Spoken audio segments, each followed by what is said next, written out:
Bismillahirrahmanirrahim. Assalamualaikum warahmatullahi wabarakatuh. Innal hamdalillah nahmaduhu wa nasta'inuhu wa nastaghfiruh wa na'udzu billahi min syururi anfusina wa min sayyiati a'malina. Man yahdihillahu fala mudhillalah wa may yudlil fala hadiyalah.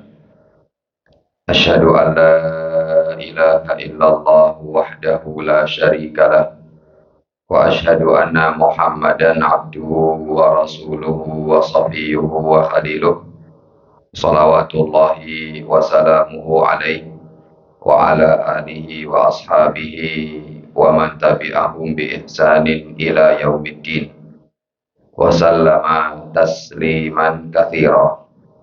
Qala Allah subhanahu wa ta'ala fil Qur'anil Karim, ya ayyuhalladzina amanu taqullaha haqqa tuqatih wa la tamutunna illa wa antum muslimun.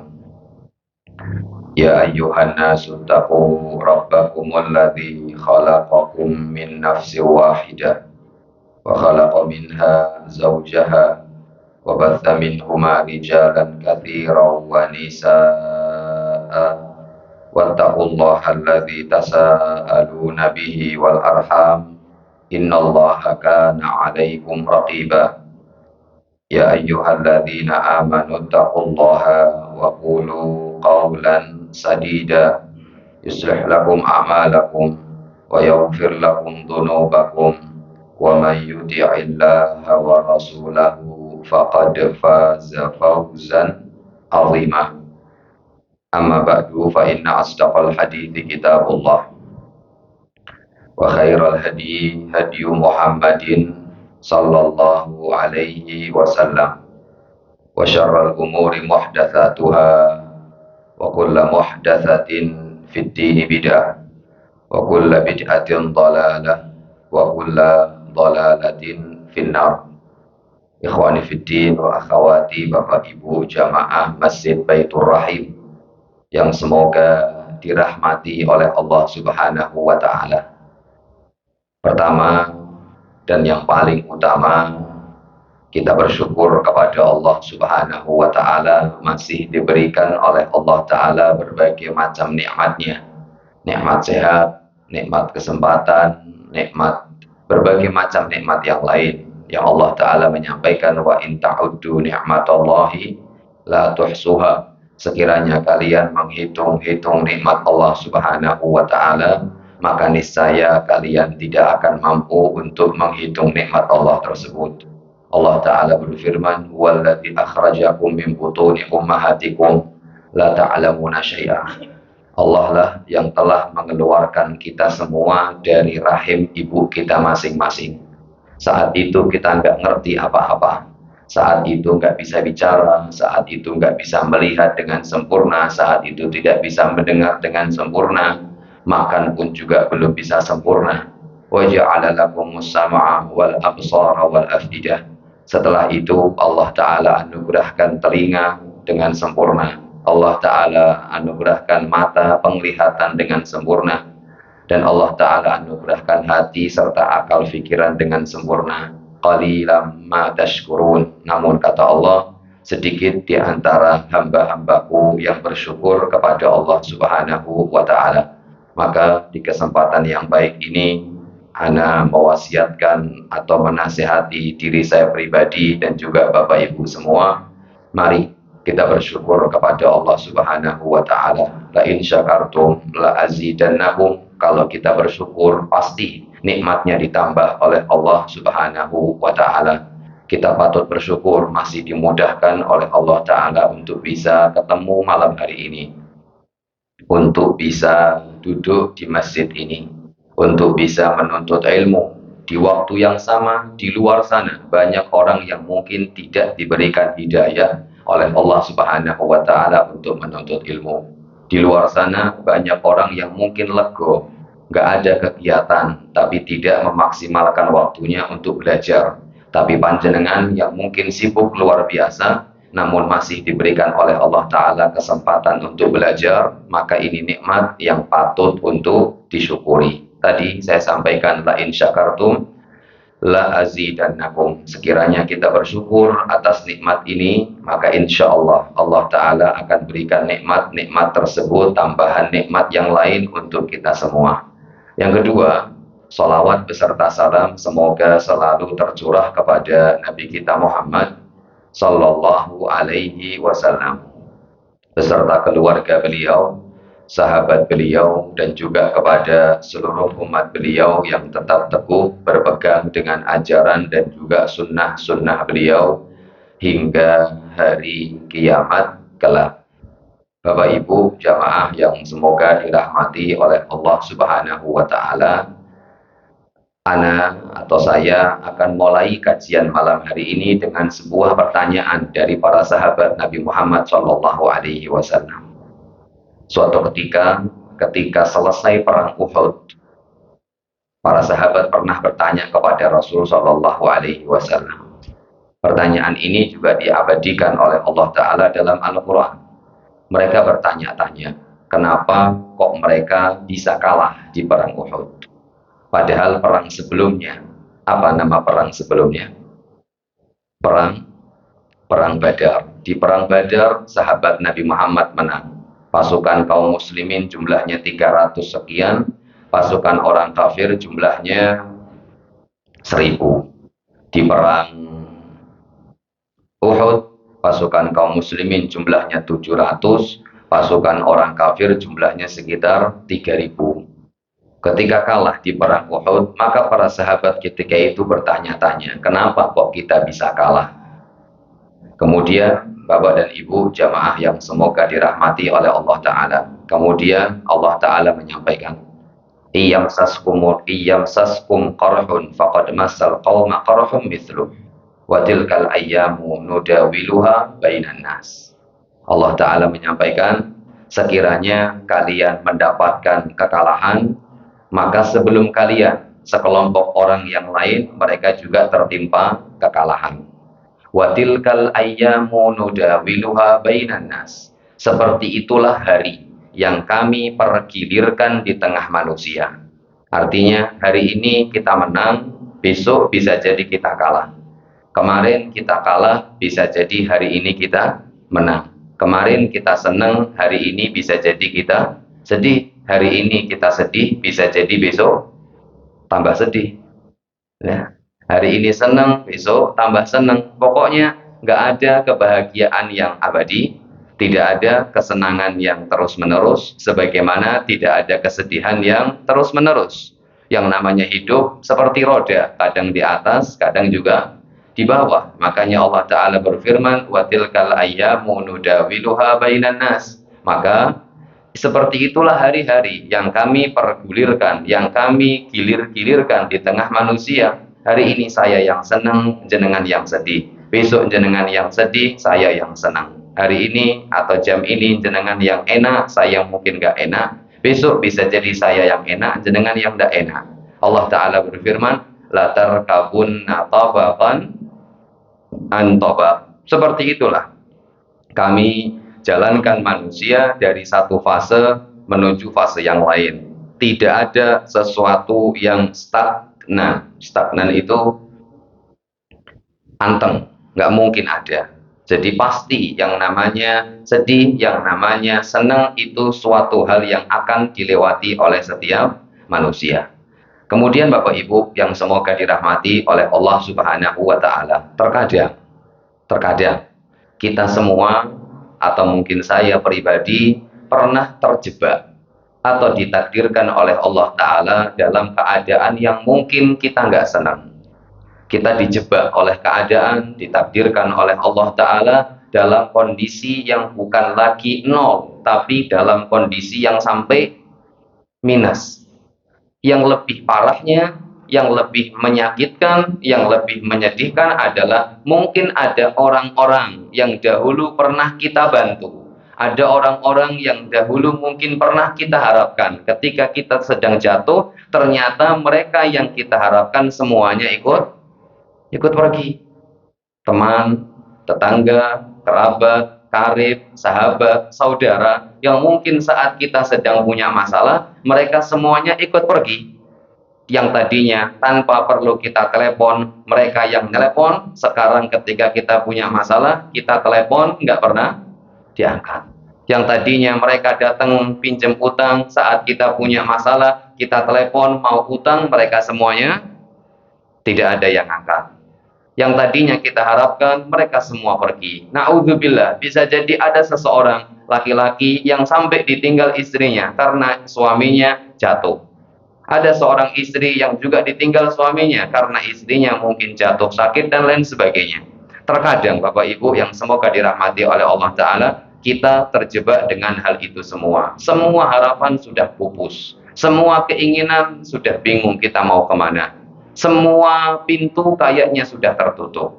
Yang tadi tambah mengenaskan adalah teman, kerabat, karib, saudara, tetangga seakan mereka tidak mau kecipratan dengan masalah yang kita hadapi.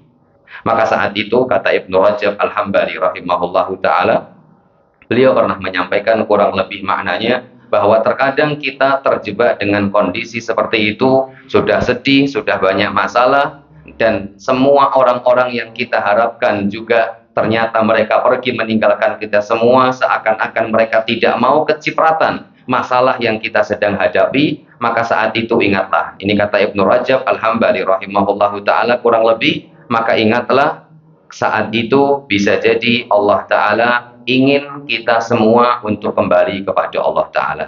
Saat itu Allah Ta'ala mungkin sedang ingin agar kita ingat lagi kepada Allah Subhanahu wa Ta'ala. Bukankah Allah Ta'ala berfirman dalam Al-Quran, Zaharal fasadu fil barri wal bahr bima kasabat aydikum wa ya'fu an katsir. Allah Ta'ala menyampaikan, tidaklah ada kerusakan di atas muka bumi, kerusakan di atas daratan, di atas lautan, disebabkan oleh tangan-tangan manusia. Wa ya'fu an katsir. Dan Allah Ta'ala sudah maafkan kesalahan yang banyak. Di ayat yang lain Allah juga menyampaikan bahwa tidak ada kerusakan, tidak ada masalah, tidak ada cobaan, tidak ada problem, tidak ada musibah, tidak ada kesusahan yang dirasakan oleh manusia kecuali akibat ulah tangan mereka sendiri. Allah Ta'ala berikan ujian kepada mereka la'allahum yarji'un. Tujuannya agar mereka kembali kepada Allah Subhanahu wa Ta'ala. Maka Bapak Ibu, sikapilah musibah, sikapilah cobaan, sikapilah keadaan yang susah, bahwa ini mungkin tanda, reminder, notice, peringatan dari Allah Subhanahu wa Ta'ala agar kita kembali kepada Allah Subhanahu wa Ta'ala. Ini mungkin panggilan dari Allah Ta'ala agar kita kembali kepada Allah Subhanahu wa Ta'ala. Allah Ta'ala berfirman dalam Al-Quran, in takunu ta'lamun fa innahum ya'lamuna kama ta'lamun. Kalau seandainya kalian sedih, maka jenengan buka rumah. Di luar rumah banyak orang sedih. Kalau seandainya jenengan punya masalah, buka pintu rumah. Di luar rumah banyak orang yang sedang punya masalah. Kalau jenengan sakit, nggak usah jauh-jauh. Di sini dekat rumah sakit. Dilihat di sana banyak orang yang sakit. Bahkan bisa jadi sakitnya mereka lebih parah dari apa yang kita rasakan. Bisa jadi keadaan mereka di luar sana lebih menyakitkan daripada apa yang kita rasakan. Bisa jadi ujian yang diterima oleh di luar sana lebih berat daripada ujian yang kita rasakan. Itu kata Allah, in ta'lamun, in takunu ta'lamuna fa innahum ya'lamuna kama ta'lamun. Sekiranya kalian sedih, maka di luar sana manusia juga sedih. Sebagaimana kalian sedih. Tapi lihat kata Allah Ta'ala, wa tarjuna minallahi ma la yarjun. Tapi kalian masih bisa berharap kepada Allah. Tapi kalian masih punya Allah Ta'ala yang bisa jadi di luar sana mereka tidak kenal sama Allah Subhanahu wa Ta'ala. Jadi intinya dari ayat ini Bapak Ibu, yang digarisbawahi adalah tidak ada orang yang tidak punya masalah. Semua orang punya masalah. Yang menjadi problem adalah saat kena masalah tidak kenal sama Allah Ta'ala. Itu problemnya. Itu masalahnya. Tapi kalau kita punya masalah dan kita masih kenal sama Allah Subhanahu wa Ta'ala, kata Syekhul Islam Ibnu Taimiyah rahimahullahu taala, beliau pernah mengatakan bahwa musibah yang mendekatkan seseorang kepada Allah itu lebih baik daripada kenikmatan yang menjadikan seseorang lupa kepada Allah Subhanahu wa Ta'ala. Terkadang kita sudah dikasih banyak nikmat sama Allah Ta'ala, tapi kemudian kita lupa kepada Allah. Jadi poinnya, kita semua nggak mungkin lepas dari ujian. Poinnya, kita semua nggak mungkin lepas dari masalah. Tapi yang terpenting saat masalah itu tiba, jangan pernah lupa kepada Allah Subhanahu wa Ta'ala. Jangan sampai seperti kata orang, cinta ditolak. Apa lanjutannya? Dukun bertindak. Ini menyelesaikan masalah dengan masalah. Nggak seperti tagline iklan sebelah, menyelesaikan masalah tanpa masalah. Ini cinta ditolak, ini masalah. Dukun bertindak, ini tambah masalah. Jadi kalau kita punya masalah, jangan sampai diselesaikan dengan masalah yang baru. Tapi kalau kita punya masalah, minta sama Allah Subhanahu wa Ta'ala. Insya Allah tema hari ini, tema malam hari ini di waktu yang pendek, kita sedikit mengingatkan. Saya yakin tema ini sudah dirasakan oleh semuanya dan semuanya sudah tahu. Tapi Allah Ta'ala berfirman, wa tawasau bil haqqi wa tawasau bis sabr.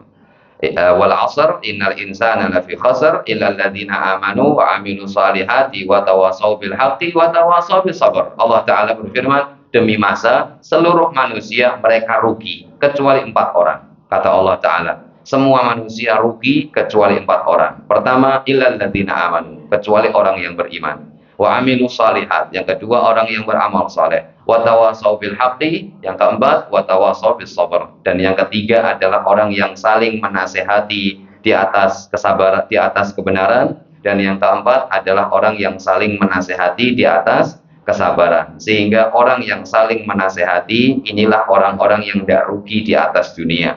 Allah Ta'ala juga berfirman dalam Al-Quran, wa dzakir fa inna dzikra tanfa'ul mu'minin. Berikanlah peringatan, berikanlah nasihat, salinglah mengingatkan, karena sesungguhnya nasihat, wejangan, pengingat itu bermanfaat untuk orang-orang yang beriman. Rasulullah Shallallahu Alaihi Wasallam bersabda, ad-dinu an-nasihah. Agama itu isinya adalah nasihat. Jadi malam hari ini saya tentunya menasihati diri saya pribadi, menguatkan diri saya pribadi, dan sedikit saya ingin berusaha menasehati kaum muslimin. Sama-sama kita mengingatkan satu dengan yang lain tentang firman Allah Subhanahu wa Ta'ala, khususnya saat keadaan sedang susah. Saya kalau ngobrol sama siapa saja dari semua elemen masyarakat, mereka intinya sama, keadaan sekarang sedang susah.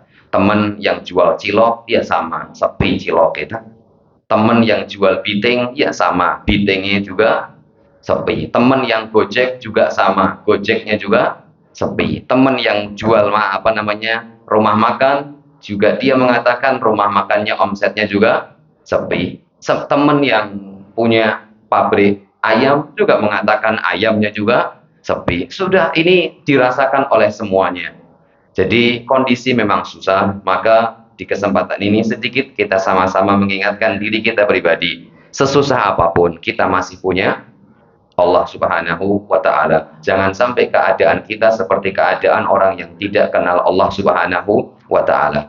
Bapak dan Ibu yang semoga dirahmati oleh Allah Ta'ala, saat keadaan susah, saat keadaan lagi berat, saat keadaan sedang terpuruk, saat semuanya mungkin pergi, saat semuanya mungkin meninggalkan kita semua, saat orang-orang yang kita harapkan ternyata mereka pergi seakan mereka tidak mau berikut campur dengan apa yang kita rasakan, maka husnudzon kepada Allah Ta'ala, berprasangka baik kepada Allah Subhanahu wa Ta'ala. Jangan pernah suudzon.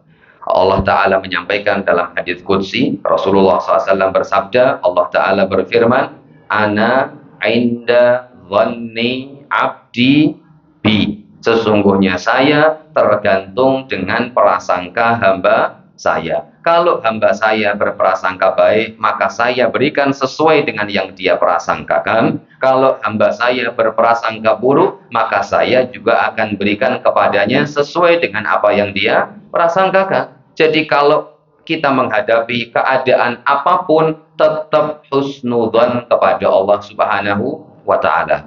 Saya ingat sebuah hadis kata Rasulullah Sallallahu Alaihi Wasallam. Hadis ini didengar oleh sahabat Nabi Muhammad, kalau tidak salah namanya Jabir bin Abdillah. Jabir bin Abdillah, beliau mengatakan, sami'tu Rasulullah Sallallahu Alaihi Wasallam qabla wafatihi bi thalathin. Aku pernah mendengar Nabi Muhammad Sallallahu Alaihi Wasallam memberikan pesan kepada kita semua yang dengar saat itu di dalam rumah beliau. Qabla wafatihi bi thalath, 3 hari sebelum Nabi Muhammad wafat. Berarti ini pesan-pesan yang cukup penting, karena pesan ini disampaikan Nabi Muhammad saat beliau akan wafat. Ibarat ini adalah wasiat perpisahan Nabi Muhammad Sallallahu Alaihi Wasallam. Apa yang disampaikan Nabi Muhammad? Lihat jemaah.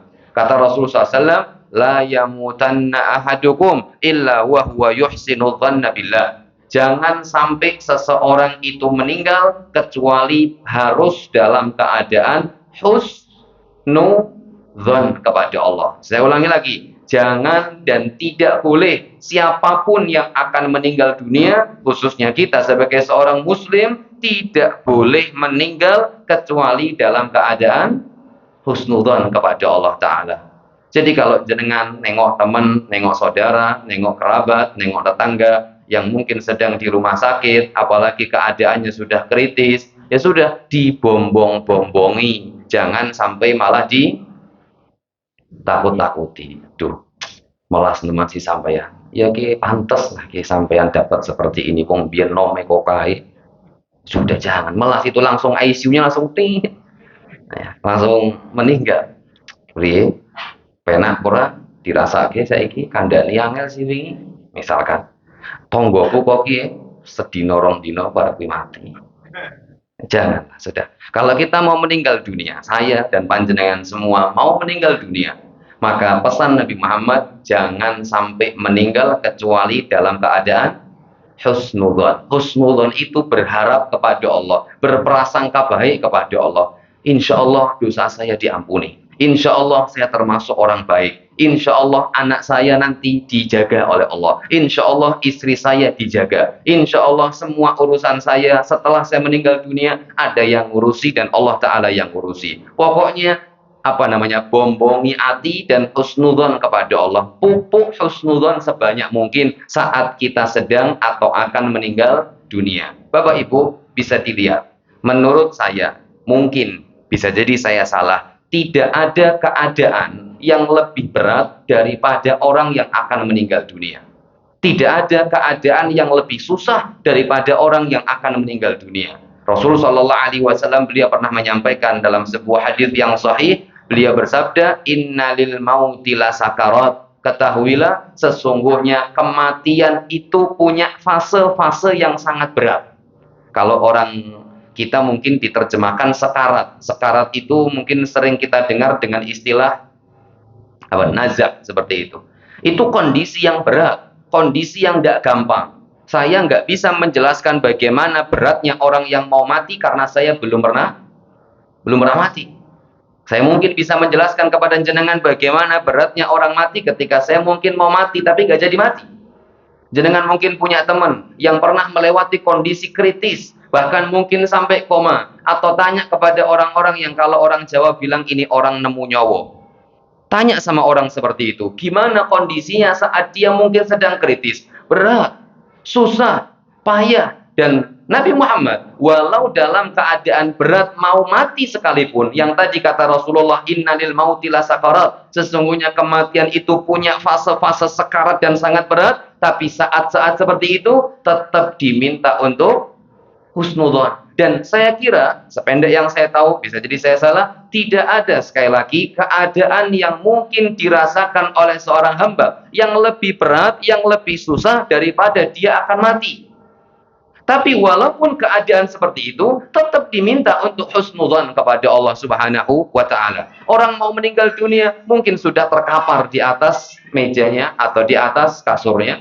Orang yang mau meninggal dunia mungkin dia sudah tidak lagi bisa berbicara. Dia pingin ngomong tapi dia nggak bisa mengungkapkan apa-apa. Dia pingin sesuatu tapi dia sudah tidak bisa ngapa-ngapain. Tapi lihat bagaimana orang yang mungkin seperti kita sekarang, di zaman sekarang, di kondisi sekarang, di ekonomi yang mungkin sedang lambat seperti ini, kita masih bisa gerak, kita masih bisa keluar, kita masih bisa usaha. Jadi kalau dalam keadaan yang susah seperti akan mati saja, kita diminta untuk husnudzon, apalagi dalam kondisi selain meninggal dunia, di mana kita masih bisa bergerak, kita masih bisa keluar, kita masih bisa berusaha, kita masih bisa gerak, ikhtiar semuanya, kita masih bisa semua, maka jangan pernah lupa untuk husnudzon kepada Allah Subhanahu wa taala. Maka Bapak Ibu, ini kondisi yang sangat ditekankan oleh Rasulullah Shallallahu Alaihi Wasallam saat kondisi sedang berat. Apa itu? Husnudzon kepada Allah Taala. Bapak Ibu yang semoga dirahmati oleh Allah Subhanahu Wa Taala. Sedikit saya bicara tentang husnudzon. Sedikit saya berbicara tentang berprasangka baik kepada Allah. Di antara momentum kondisi seseorang dituntut untuk husnudzon setelah kondisi susah seperti yang barusan saya sampaikan adalah ketika seseorang ingin bertaubat kepada Allah Ta'ala. Orang yang mau taubat sangat ditekankan untuk husnudzon. Orang yang mungkin sudah pernah punya masalah, dosa yang cukup banyak sekali, saat dia taubat, maka hadirkan husnudzon kepada Allah. Allah pasti mengampuni dosa saya. Allah Ta'ala berfirman, jenengan saya yakin pernah dengar ayatnya, Allah Ta'ala panggil orang yang pendosa bukan dengan kata pendosa. Allah Ta'ala panggil orang yang melakukan kemaksiatan, bahkan melampaui batas kemaksiatannya, Allah tidak panggil dengan bahasa, dengan panggilan yang mungkin gak enak didengar. Tapi lihat, Allah Ta'ala panggil orang-orang yang melakukan dosa dan maksiat, bahkan dosa dan maksiatnya melampaui batas, Allah panggil dengan kata tetap, ya ibadi, wahai hamba-hambaku. Allah Ta'ala berfirman, ya ibadiyalladzina asrafu ala anfusihim la taqnatu mir rahmatillah. Wahai hamba-hambaku, yang dipanggil bukan hambanya yang sregep sholat, yang dipanggil bukan hambanya yang sregep ngaji, yang dipanggil bukan hambanya yang sregep ibadah, tapi yang Allah panggil, ya ibadiyalladzina asrafu ala anfusihim, wahai hamba-hambaku yang sudah melampaui batas, yang sudah keterlaluan. Orang Pekalongan bilang, sudah kebangetan ini sudah. Tetap dipanggil dengan hamba-hambaku. Kemari, la taqnatu min rahmatillah. Jangan pernah putus asa dari rahmat Allah. Husnudzan kepada Allah. Saat kita mungkin punya banyak dosa di masa lampau dan kita mau bertaubat kepada Allah Ta'ala, maka bertaubat dalam keadaan husnudzan, berharap kepada Allah Subhanahu wa Ta'ala. Seberat apapun masalah yang kita hadapi, sebesar apapun dosa yang pernah kita lakukan, bukankah sahabat Nabi Muhammad, dan mungkin tidak ada dosa yang lebih besar daripada yang pernah dilakukan oleh para sahabat dahulu di masa jahiliyah mereka? Ada di tengah sahabat Nabi Muhammad yang ingin membunuh Nabi Muhammad. Dosa besar apa yang lebih besar melebihi membunuh Nabi Muhammad Sallallahu Alaihi Wasallam? Ada di tengah sahabat Nabi Muhammad yang dahulu sebelum mereka masuk Islam, mereka menyembah berhala, berbuat syirik, dan dosa apakah yang lebih besar daripada dosa syirik? Tapi ketika mereka bertaubat, ketika mereka berdoa, ketika mereka minta ampun, mereka husnudzan kepada Allah, Allah terima taubat mereka kepada Allah. Jadi Bapak Ibu, ketika kita taubat, husnudzan kepada Allah. Ada sebuah hadis qudsi, Rasulullah Sallallahu Alaihi Wasallam bersabda, hadis ini diriwayatkan oleh Al Imam Al Bukhari. Allah Ta'ala berfirman, Allah Ta'ala menceritakan, adnaba abdi dzamban, ada hambaku yang berdosa. Ini kata Allah dalam hadis qudsi. Hadisnya rawah Al Bukhari. Adnaba abdi dzamban, ada hambaku yang berdosa. Tsumma qala Allahumma ighfirli. Kemudian hambaku ini berdoa kepada Allah Ta'ala. Hambaku ini menengadahkan tangannya dan dia mengatakan, Allahumma ighfirli. Ya Allah, ampuni aku, ya Allah. Dia berdosa, habis itu dia bertaubat. Allahumma ighfirli. Ya Allah, ampuni aku. Apa kata Allah? Lihat. Allah Ta'ala merespon doa hamba tadi. Apa respon Allah Ta'ala? Allah Ta'ala berfirman, Alima abdi anna lahu rabban yaghfiru dzamba wa ya'khudhu bih. Hambaku ngerti kalau dia masih punya Tuhan yang akan mengampuni dosanya kalau dia meminta ampunan kepada Tuhannya. Dia tahu bahwasanya Tuhannya pasti akan mengampuninya. Faghafartu lahu, kata Allah, maka aku ampuni dosanya. Yang saya garis bawahi Bapak Ibu, lihat apa respon Allah Ta'ala ketika hambanya berdosa dan hambanya berdoa, ya Allah ampuni aku. Respon Allah Ta'ala menyampaikan, hambaku tahu kalau dia masih punya Tuhan. Berarti yang ingin saya garis bawahi, ketika seorang hamba berdoa, dia harus husnudzon bahwasanya dia masih punya Allah yang mau dan pasti akan mengampuni dosanya. Allah Ta'ala berfirman dalam hadis qudsi yang lain. Allah Ta'ala menyampaikan, Lau anna bni Adam. Gimana hadisnya? Kalau seandainya anak Adam itu dosanya ananas sama, sampai nyundul langit. Kalau seandainya anak Adam itu berdosa dan dosanya sampai menyundul langit. Apa kata Allah Ta'ala? Aku akan berikan kepadanya ampunan sebanyak itu pula. Saya lanjutkan hadis yang pertama tadi. Adnaba abdi dzamban tsumma qala Allahumma ighfirli. Ketika hambaku tadi berdosa, dia berdoa, ya Allah ampuni aku ya Allah. Maka Allah Ta'ala merespon, hambaku tahu bahwa dia punya Tuhan yang akan mengampuni dosanya. Tsumma makatha masya Allah. Habis itu berjalan seiring berjalannya waktu, sehari, 2 hari, 3 hari, sebulan, 2 bulan. Yang namanya manusia, dia bertaubat. Ya manusia, karena punya nafsu, dia mungkin bisa jadi jatuh kembali pada dosa. Tsumma, kata Allah Ta'ala, wa adnaba abdi dzamban. Kemudian hambaku berdosa lagi, terjatuh pada dosa lagi. Tsumma qala Allahumma ighfirli. Dan hambaku berdoa kepadaku, ya Allah ampuni aku ya Allah. Apa respon Allah Ta'ala? Allah merespon, alima abdi anna lahu rabban yaghfiru dzamba wa ya'khudhu bih wa ghafartu lahu. Hambaku tahu kalau dia masih punya Tuhan yang pasti akan mengampuni dirinya. Karena dia minta ampun, aku ampuni dosanya. Diampuni lagi sama Allah. Tsumma makatha masya Allah. Habis itu berjalan seiring berjalannya waktu, wa aznaba abdi dzamban akhar. Hambaku lagi jatuh lagi dalam dosa lagi. Habis itu dia berdoa, Allahumma ighfirli, ya Allah ampuni aku ya Allah. Apa kata Allah? Alima abdi anna lahu rabban yaghfiru dzamba wa ya'khudhu bih. Hambaku masih ngerti kalau dia punya Tuhan yang pasti mengampuni dosa dan aku ampuni dosanya dia. Seperti itu Bapak Ibu. Maka saat kita berdoa kepada Allah Ta'ala, mau itu doa minta ampun, mau itu doa apa saja, maka husnudzon kepada Allah Subhanahu wa Ta'ala. Saya pernah baca sebuah ungkapan yang cukup menarik. Jenengan nggak usah khawatir. Ini kurang lebih maknanya. Jenengan nggak usah khawatir, jenengan tidak usah khawatir doa jenengan diterima atau tidak. Ketika Allah sudah membantu jenengan untuk jenengan minta, itu tandanya Allah pasti akan mengabulkan doa jenengan. Bahasanya gini, kalau kurang lebih kata Umar bin Khattab radhiyallahu ta'ala anhu, beliau mengatakan maknanya yang barusan saya sampaikan.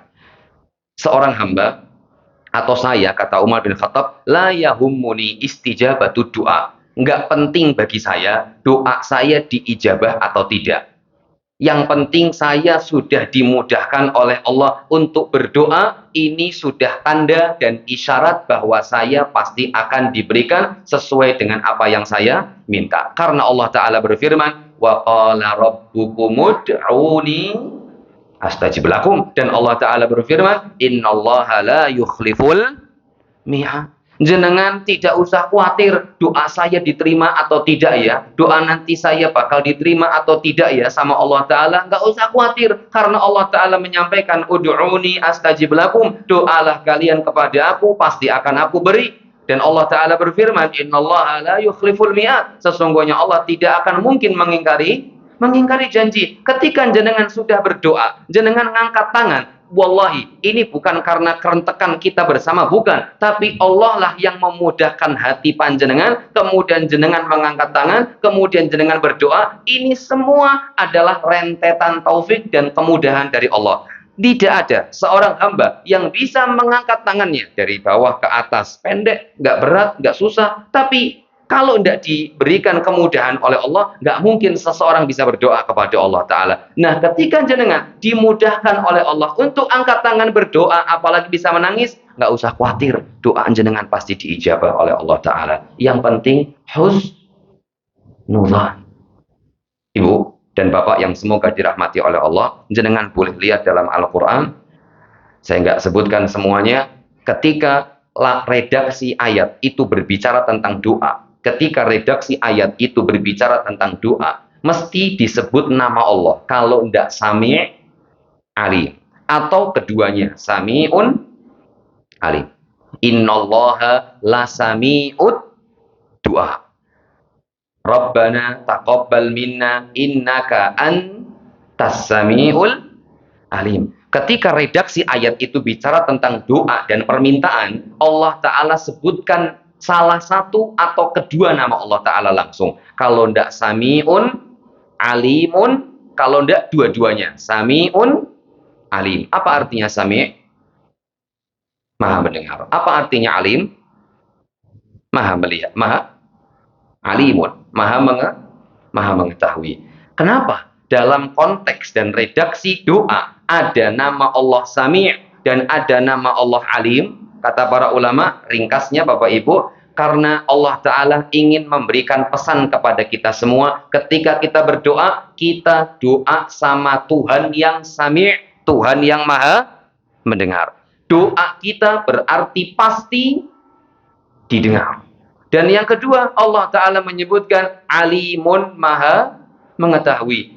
Ini pesan dari Allah Ta'ala, isyarat dari Allah Ta'ala, pelajaran dari Allah Ta'ala. Kalau kita berdoa, satu, Allah pasti mendengar, dan yang kedua, Allah pasti mengetahui. Mengetahui bagaimana? Allah mengetahui apa yang lebih tepat untuk kita saat kita berdoa. Ada orang yang doanya A dikasih A karena Allah tahu A ini baik untuk dia. Ada orang yang doanya A tapi dikasihnya C karena Allah Alimun, C lebih baik untuk dia daripada A. Ada orang yang mintanya lulus, ya sudah bunyi.